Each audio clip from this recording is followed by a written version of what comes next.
I am delighted to introduce Dr. Silver. Many of you know what, you need us to move over? Okay, we're not in the view. Many of you know Dr. Silver. Some of you just heard of Dr. Silver. Maybe you've not. And now you're going to know much more about Dr. Silver. But I'm going to keep the intro brief so you have maximum time and time to ask questions. So Dr. Silver is a distinguished professor in the Division of Rheumatology and Immunology and the Vice Chair of Development in the Department of Medicine here at MUSC. And he is a renowned expert in scleroderma, pediatric rheumatology, and related medical conditions. He's been with MUSC about 40 years. Good job. You went longer than I could. And really, the reason so many of you are here is because of the work he did as the leader of the Division of Rheumatology and Immunology, and to build the expertise, the talent, and the research that is here at MUSC. So we could never thank you enough. So thank you for sharing with us today. And I can't wait to hear about this topic. Thank you. Can everybody hear? Okay. So this is the 14th annual Amy Parrish Patient Education Program. Last year, we were awarded the National Award for Education Program. Karen and I were there and accepted it on behalf of Susan and everyone else involved. And so this is continuing effort, and hope we'll all be here for the 15th next year.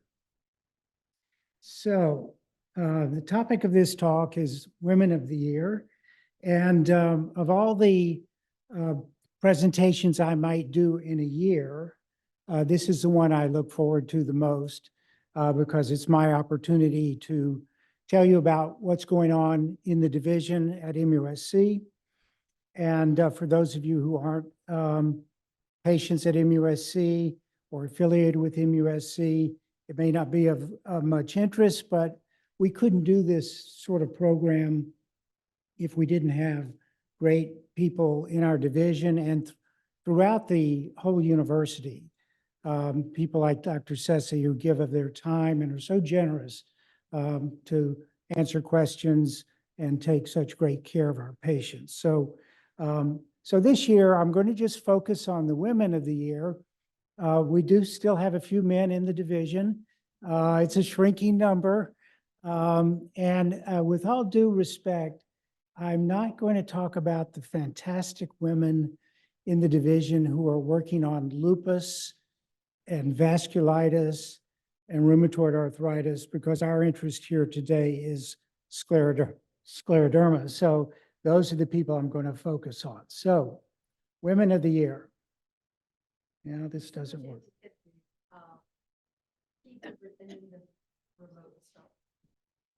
You think? This is just a tease. None of it's working. There we go. All right, so these are the Women of the Year. This woman probably did more for the National Football League than any single player in the last 20 years. So we're not going to talk about Taylor. Another Woman of the Year, and I've been told that during the production of this movie and the advertising for it, there was actually a worldwide shortage of certain hues of pink paint. So tremendous effort on the part of these Women of the Year. Now in the sports world, the big sensation, Caitlin Clark, generational player.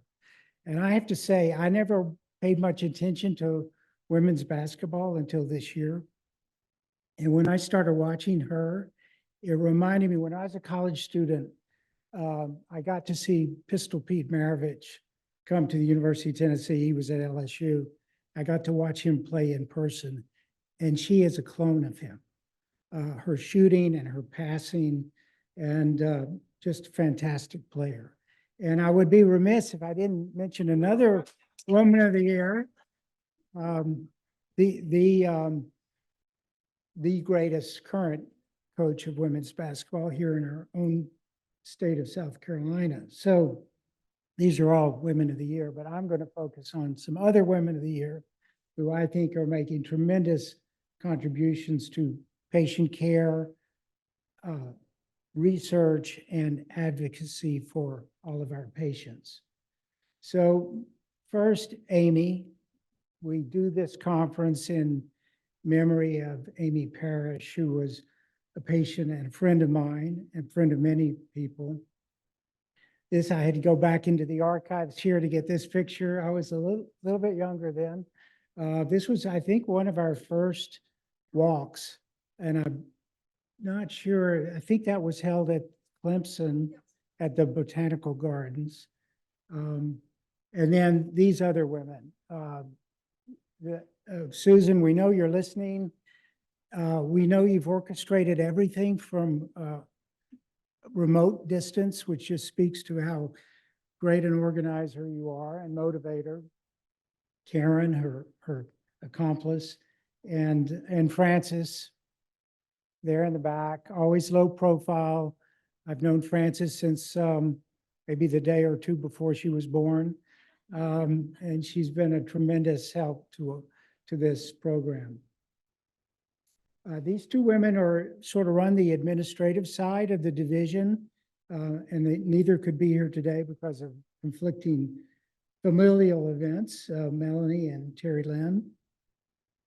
And now on to the other Women of the Year. Now, Carol, we all know Carol. She sits in the back and keeps a low profile. She's a distinguished university professor and the Kitty Trask Endowed Chair in our Smart State program. Wife, mother, scientist. I ran out of room. Mentor, patient advocate, inventor. It's amazing to me all of the things that she does. She's also vice chairman for the board of directors of this organization and gives tremendous input and amazing amount of time, particularly as it pertains to the research mission of the National Scleroderma Foundation. Organizes and runs the research grant review process, which is a major undertaking, and does a great job every year with that. And then in the last couple of years, she and John Varga have organized an international webinar. So is it quarterly? Every 3 months, there's a webinar where exciting young investigators are invited to present their research and to the international scleroderma research community. There was one, the most recent one was just last month, and I think Carol told me there were over 300 people online from 40 different countries or so. So, you know, when you're dealing with a rare disease and you can't find, 1,000 patients in your own community to study, you have to learn to be collaborative. And this is a great way. And Carol is really the spearhead for this. She was also the keynote speaker at last year's national meeting in Orlando. I had to leave before she gave her address to drive back to Charleston, but it's there on YouTube. So I encourage you to take the opportunity to listen. Always very inspiring and a wonderful way to end the conference. Again, there are more slides on you, Carol. I'm sorry to embarrass you, but on the national front, I talked about the international front. On the national front, she chairs a study section for the NIH on lung research. And again, this is, you don't do this for the money or the fame. You do this because you're really committed to the science. And it takes a lot of time. And it's, do you meet 4 times a year or 3 times a year? 3. A lot of work, and it's very important because you're reviewing grants that, it's the lifeblood of researchers, and you want to make sure that it's fair, done fairly, and you want the best possible grants to be funded. Because of her number of discoveries and patents, she was invited to be a member as a fellow of the National Academy of Inventors. And then we, in rheumatology, our organization is the American College of Rheumatology, but because Carol can't be held down to just one organization, she's very much involved in the American Thoracic Society. Her research is on lung disease, of course, and so the ATS recognized her for her scientific contributions, for her mentoring, and I suspect the latter award, the Andy Tager Award for Excellence in Mentoring, probably means so much to Carol, because Andy Tager, who passed away far too young, was a great mentor to many people. So I think this is a very meaningful award. But the international level, the national level, we got to talk about locally at MUSC. She was appointed to be an associate dean for faculty affairs. She chairs a number of important committees for the College of Medicine. And this recently, within the last 2 months, co-chaired a seminar here in this room, actually, where invited speakers with an interest in inflammation and fibrosis came to MUSC to speak and to meet with our young investigators and talk about their research. Carol also directs a program here at MUSC called Arrow, Arrow. I've forgotten. I can't read it. Advancement, recruitment, and retention of women in science. And this organization provides a lot of critical thought and guidance and mentoring for young women who may be interested in and want to continue a career in science. And I was very honored that Carol and the people in Arrow nominated me or selected me to be a co-recipient of this year's faculty award. And I'm very honored to share that. I've shared this with my colleague, Cassie Salgado, who's the division director for the Division of Infectious Diseases here. So some of the other women in the division, particularly we'll start with some of those who are mentored by Carol. Dr. Deanna Baker Frost, who sends her regrets, couldn't be here, but wishes everybody well. She's one of these people that wears multiple different hats. She's a wife, physician scientist, patient advocate, and a football mom. And in fact, she's not here today because her younger son, Caleb, is participating in the state track competition. So here's Deanna on a football day. She spends a lot of time on the football field. Her husband, Rashawn, played for Auburn, so it's in the genes of the family. Her older son plays for football for Mercer, and her younger son is a track star and beginning to look at colleges. So she wears a lot of hats. And that's one of the themes here. I'm in awe of the women in our division for all the many different things that they do at work and at home.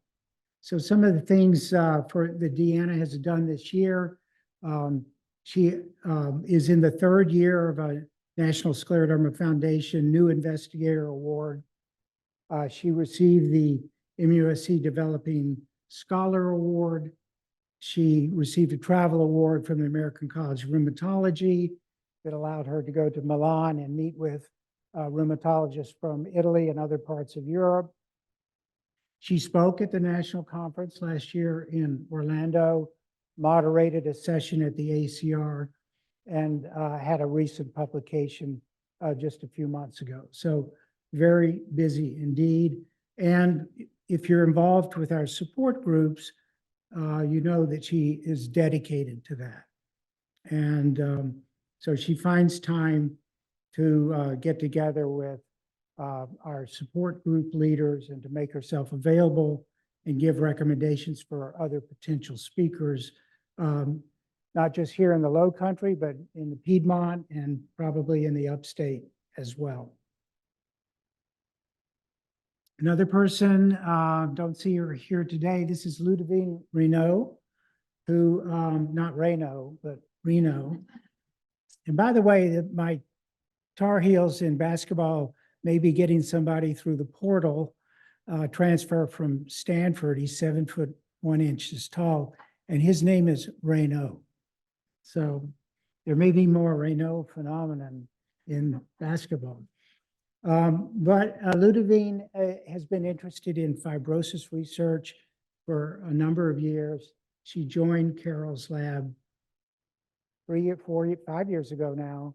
And she applied for a KO1 award, which is an NIH grant, highly competitive.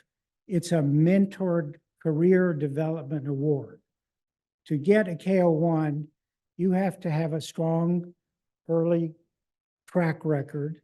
You have to have a very sound scientific plan, and you have to have an outstanding mentor who also has a great track record, and that's Carol. And turns out she got a perfect score. So nearly unheard of in terms of NIH awards, especially for a K award. So kudos to Ludivine and to Carol, her mentor. We're very proud of what she is doing. And the other thing we're very proud about is that she became a US citizen. So swearing in for Oath Society, she's a dual French and US citizen now. I like the color coordination on her outfit for that day. It covers both countries very nicely. So congratulations. And we're really excited about her future. Now, the other person in Carol's lab we're also very excited about is Christy. And now you will see that people come to work at MUSC and rheumatology, actually throughout the whole country in every field. They come from all over the world because of the opportunities here. But sometimes they come from South Carolina. We're very happy when that happens. So, and they choose to come work with us and choose a career in science. So this is Christy Waltrip from South Carolina, a Clemson graduate. And I think she's a microbiology major. And she joined Carol's lab about 3 or 4 years ago. She's already had 2 first author publications, unheard of, really. She placed first in the Department of Medicine Research Day and in the College of Medicine Research Day this past year. And her plans are to apply for the MD PhD program. I pray that she'll come to stay at MUSC and become a physician scientist. And I asked Christy to tell me what she really felt about all this, and this was her quote: "I'm passionate about understanding and solving complex disease mechanisms so that incurable diseases can become curable."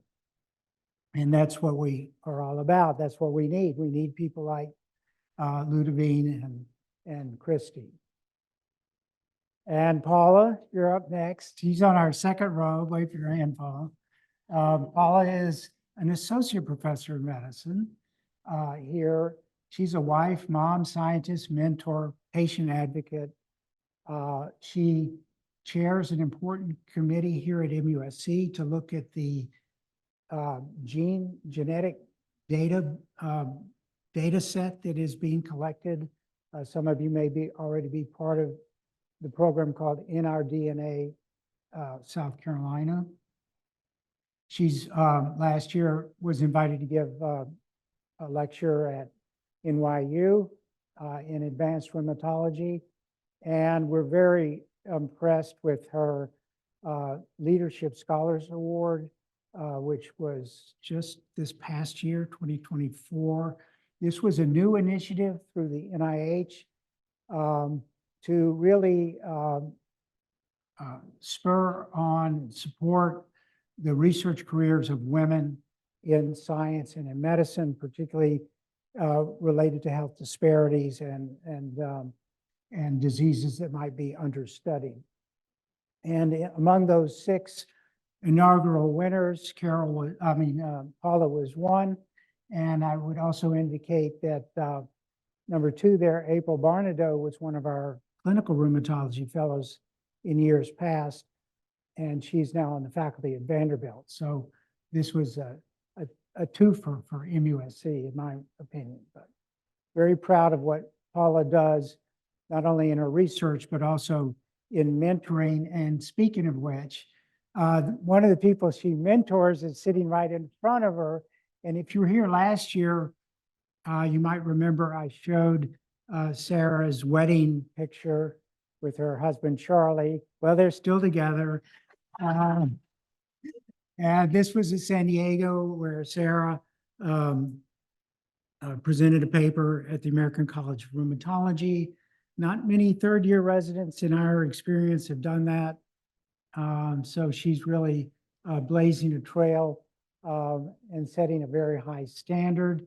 I again went back into my picture vault 2014, and this was our walk at Furman.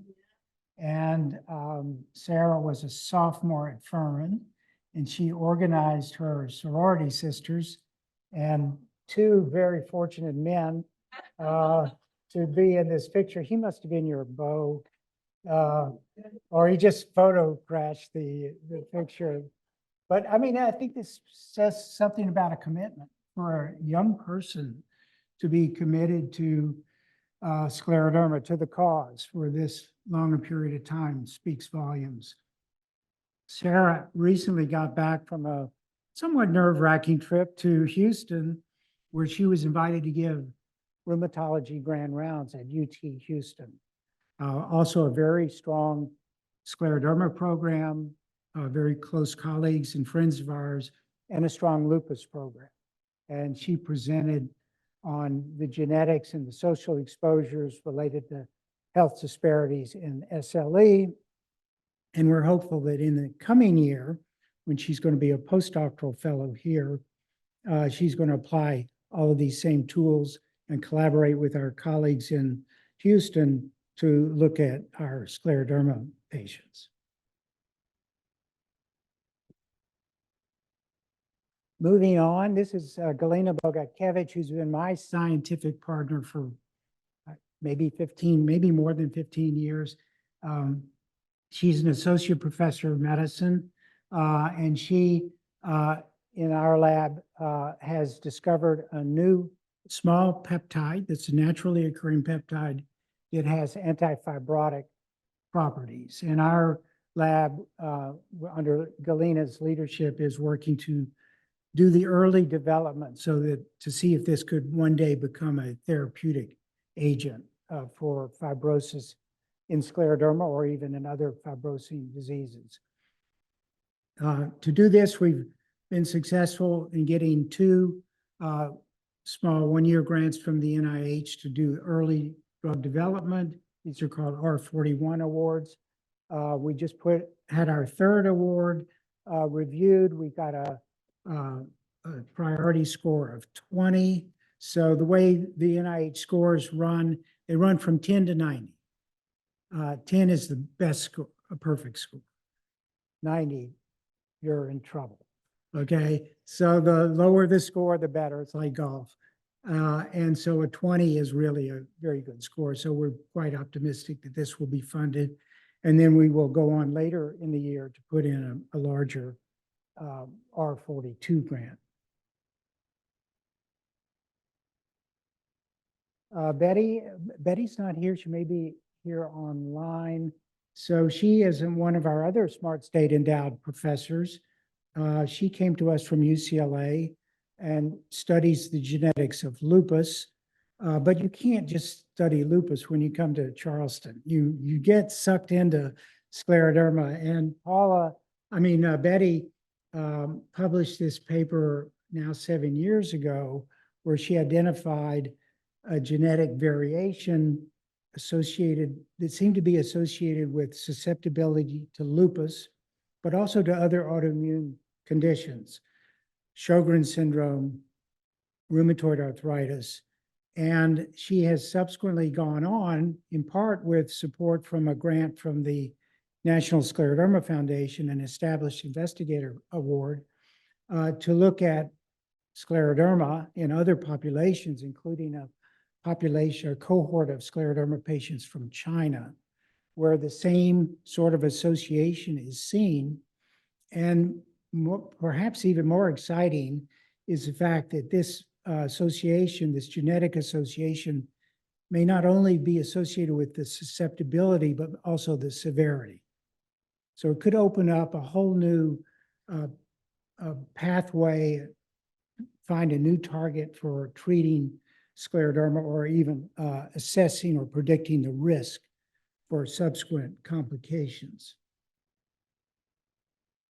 On the clinical side, we have Dr. Hant. I know a number of you are quite familiar with Dr. Hant as your physician. She's a wonderful, caring clinician, also juggles a lot of hats, very committed to her family. Martin, Jacob, Rebecca, very busy lady, and we couldn't have the division that we have without the role that she plays, the many roles that she plays. One of which is she's the fellowship director for our clinical fellowship program. And she's very nurturing. She's very strict at times, I understand, but also a very nurturing fellowship program director. And these are the women of the year and one good man in our fellowship program. You may be detecting a trend in rheumatology. It's not just Charleston, it's nationwide. There are more X chromosomes and fewer Y chromosomes. But so on the top row here, we have our more senior fellows. So Jessica English is a third-year fellow, and she's graduating, getting her master's in clinical research, and she will be staying on the faculty. And her passion is lupus, but eventually we'll get her into the scleroderma field. Lauren in the middle here, she is, where are you, Lauren? There she is, very shy. She's my favorite Wednesday morning fellow. I'm really going to miss her, especially on Wednesday mornings. She's graduating, and Jake is graduating, and Jake is joining private practice here in Charleston, and Lauren is joining a private practice in Green Bay, Wisconsin, where managing scleroderma and Raynaud's phenomenon will be even more challenging. But she's up to the task, I know it. And then we have two first-year fellows, Gretchen and Rashi. And then we have Rachel, she's here today. Raise your hand, Rachel. Rachel's an MD, PhD. It's hard for me to put a year because she's fast tracking so that she combines her internal medicine residency and her clinical rheumatology fellowship, compresses that down so that she can get in the lab and start her, or resume her research in that important area. So I thought I would show this. This is the 50th anniversary of our division. So we've trained a lot of fellows. They're not all shown here. We've trained over 100 clinical fellows over the years. And those green balloons indicate where they're practicing. And the red ones indicate where our two graduating fellows are going to practice. So Wisconsin, Lauren, I'm very indebted to you. You gave me a new state. And Jake is staying in Charleston, but half of our fellows stay in Charleston. So Faye, in this past year, was promoted to the rank of professor. She's a nominee for the Clinician of the Year. I think she's a shoe-in for it because I wrote her a really great letter. She's been the site principal investigator for Conquer. Some of you are in Conquer. It's a registry, database of people with early diffuse scleroderma. And she is going to be the site investigator for something called Conquest. And that's a new paradigm for a clinical trial. It's sponsored by a different organization, the Scleroderma Research Foundation, and also the Scleroderma Clinical Trials Consortium.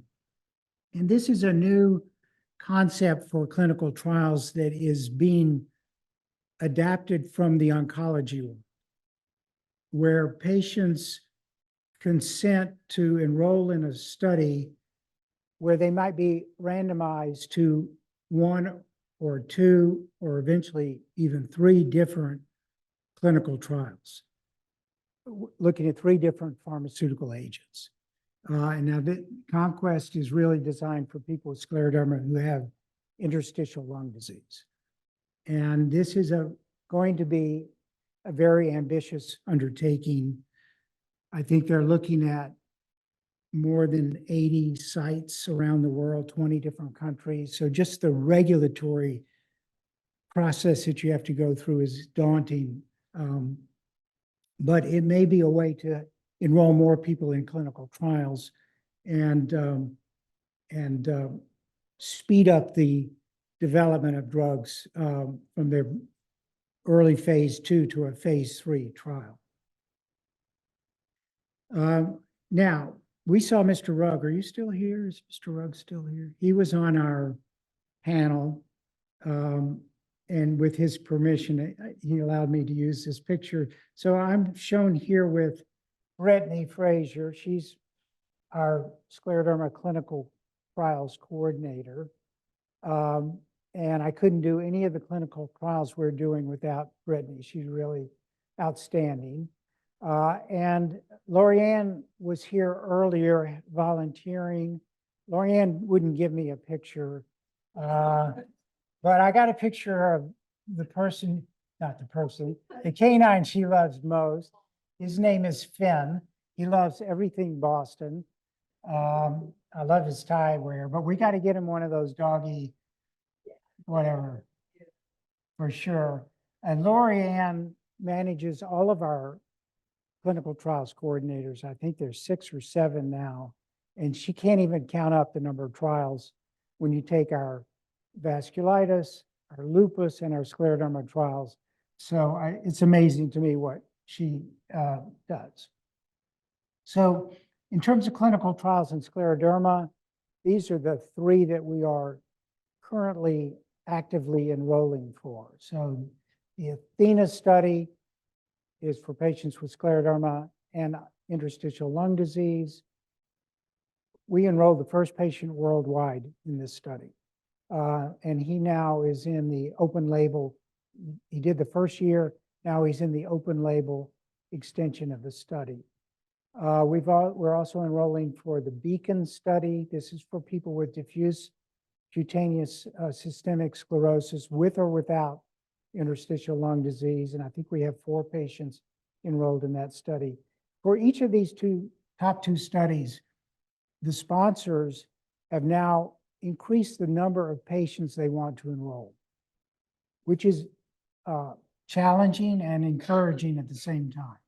So, and these are multinational studies. So they each want about 300 subjects.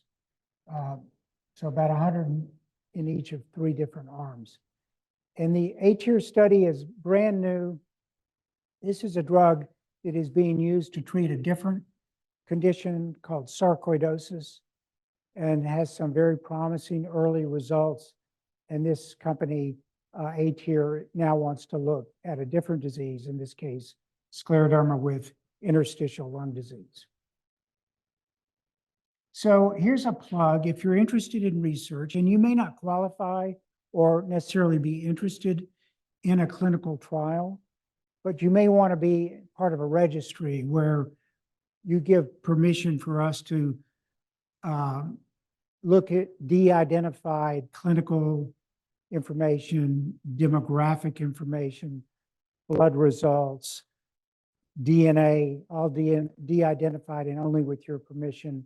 If you think you might be interested or you want to know more about our scleroderma research, this is the email address, and somebody will answer you pretty promptly.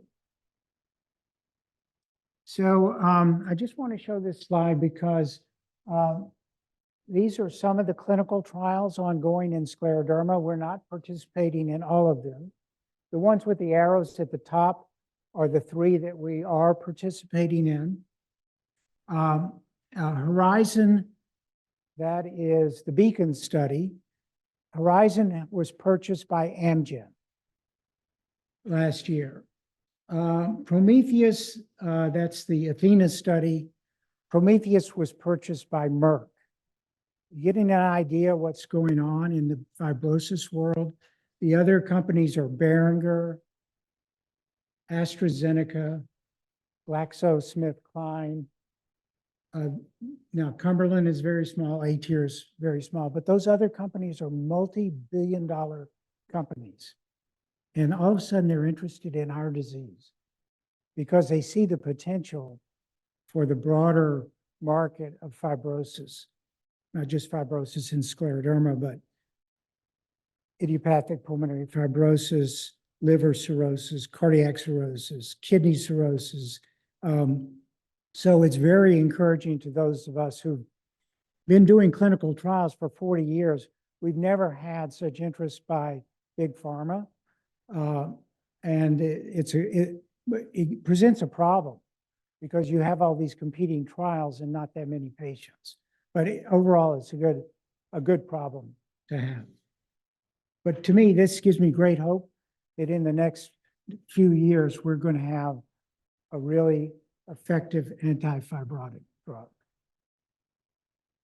You did that, didn't you? There we go.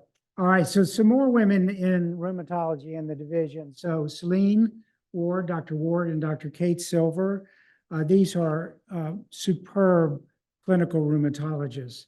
One of them I wouldn't want to go to, but she knows too much about me, but they take impeccable care of their patients while also teaching in the clinic, advocating for their patients. And again, I'm amazed at how much they get done in a day. Celine has been nominated to be a Clinician of the Year. And both of these physicians have been put up for a promotion to associate professor during this academic year. Very proud of both of them. Between the two of them, they have 7 kids. I think I can count 1, 2, 3, 4, 5, 6, 7. So it's a wild group when they get together. But again, it just shows how many balls these women are juggling in their day-to-day lives. Dr. Schmidt, you're up next. And Dr. Menken. So these are 2 of our former fellows. To me, you'll always be a fellow, Jennifer, but they graduated a couple of years ago. Jennifer went off to Johns Hopkins. Sam went to Vanderbilt. They both quickly realized MUSC was a much better place to be, and to our great benefit, they have returned. Jen brought with her the natty bow tie from the National Bohemian Beer Company of Baltimore, which I proudly wear. Her inspiration is her mom, who's a rheumatologist in Baltimore. I think our moms inspired all of us. And here's Sam. She's not so much a scleroderma provider, but she will be eventually. And this is her fur baby named Moose. So I mentioned earlier, so this is the 200th anniversary of the medical school. And so a lot of celebration going on around that. I thought we should celebrate this being the 50th anniversary of the division. So Dr. Leroy came in 1974 and established the division. Before that, there was Dr. Bonner, who's still living, lives in McClellanville. But the formal division was founded 50 years ago. And to honor that, we're bringing back former fellows, postdoctoral clinical fellows, some former and present faculty to do a continuing medical education program. And I just wanted to point out that some of these go back to the 80s. You can see that 7 of the 9 are female. So we've been doing this diversity business, maybe unknowingly, I guess, for a long time, and just very proud of what the women in our division have accomplished and what they will continue to do in the future. So, sorry, Taylor, sorry, Barbie, sorry, Caitlin, and sorry, Dawn. These are the women of the year. Thank you.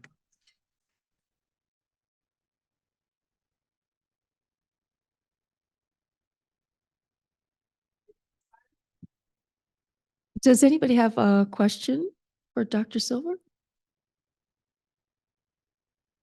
And anybody online have a question? If we do the men of the year next year, it's going to be like a 10-minute presentation.